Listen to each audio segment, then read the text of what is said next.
اچھا، آپ صلی اللہ علیہ وسلم نجاشی کی بہت زیادہ قدر کرتے تھے۔ ایک دفعہ آپ صلی اللہ علیہ وسلم نے نجاشی کو خط لکھا، دو باتوں کی نصیحت کی، ایک تو اسلام قبول کر لو، اور دوسرا صحابہ کرام کا بہت زیادہ خیال رکھنا۔ نجاشی نے دونوں باتیں کیا کر لیں؟ قبول کی۔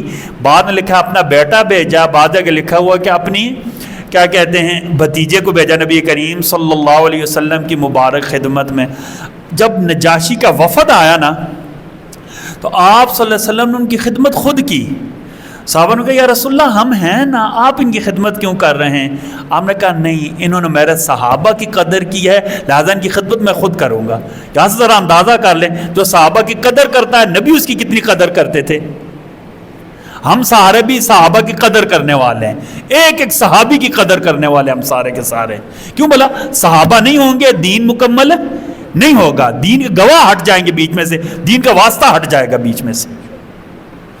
اس لیے ایک ایک صحابی کی قدر کرنے، ہم کوئی نہیں ہوتے کہ گریڈیفیکیشن کر لیں فلاں صحابی ایسا تھا، نہیں۔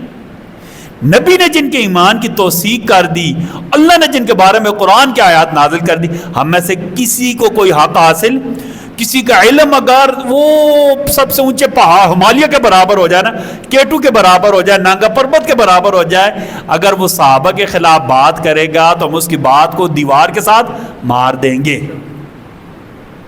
ہمیں کسی صحابی کے خلاف کوئی بات قبول نہیں ہے، کسی کو کوئی حق نہیں پہنچتا ہے، ٹھیک ہے جی۔ اچھا، آپ صلی اللہ علیہ وسلم نے کیا کیا؟ آپ نے کہا انہوں نے میرے صحابہ کی قدر کی ہے۔ جب نجاشی کا وفد آیا تو آپ صلی اللہ علیہ وسلم نے کیا کہ خود ان کی خدمت کی۔